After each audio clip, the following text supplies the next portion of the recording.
Fotonin seikkailu. Olipa kerran iloinen ja kirkas valonsäde nimeltään Fotoni.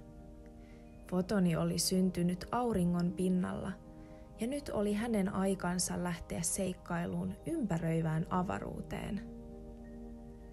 Fotoni otti vauhtia ja viuhahti valon nopeudella pimeään avaruuteen.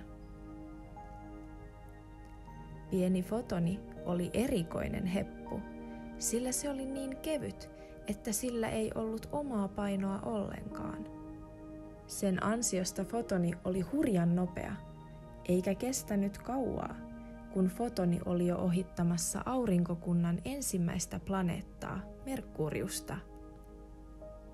"Vau, täällä on planeettoja!" Fotoni hihkaisi.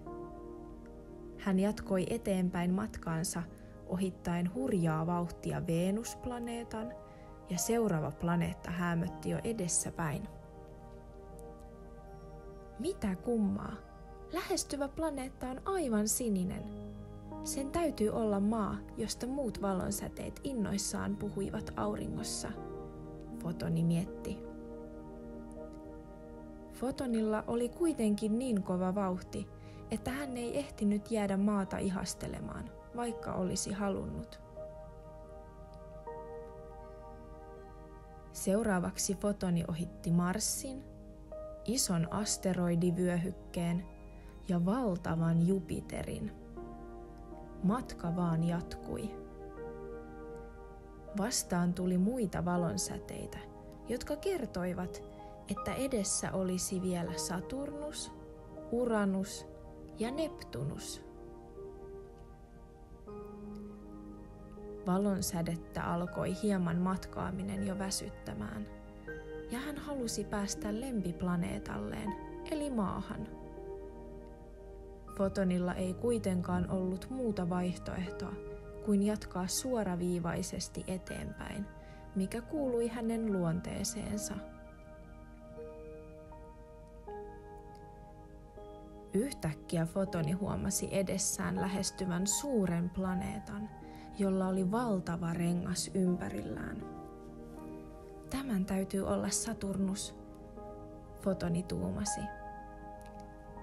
Sitten hän sai loistavan idean. Hän kokeilisi päästä maaplaneetalle ottamalla vauhtia Saturnuksen renkaasta.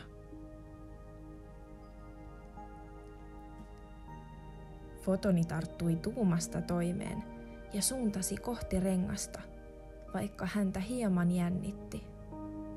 Hän lähestyi sitä huimaa vauhtia rohkeasti, ja renkaan saavutettuaan se viuhtaisi Fotonin kohti maaplaneettaa.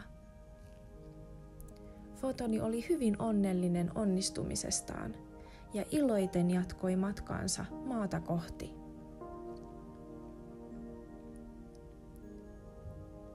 Lähestyessään maapalloa Fotoni huomasi sen olevan suurempi kuin aikaisemmin huomasikaan.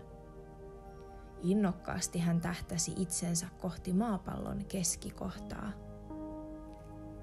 Lähestyessään maata hän huomasi laajoja valtameriä, isoja pilviä ja suuria mantereita.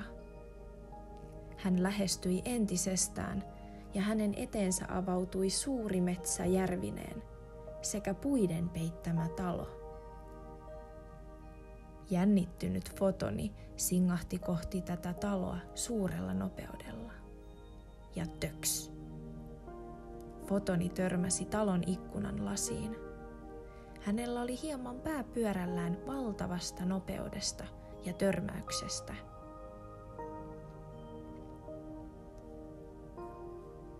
Vähitellen Fotonin näkö alkoi tarkentua, ja hän huomasi ikkunan läpi sisällä nukkuvan pienen lapsen ja tämän vanhempansa.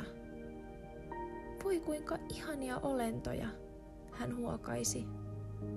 "Tämä on ihana ja lämmin koti. Tänne minäkin haluan jäädä asumaan", hän lisäsi.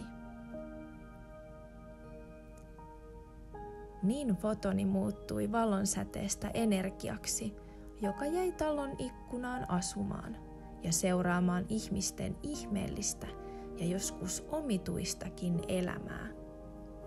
sen pituinen se,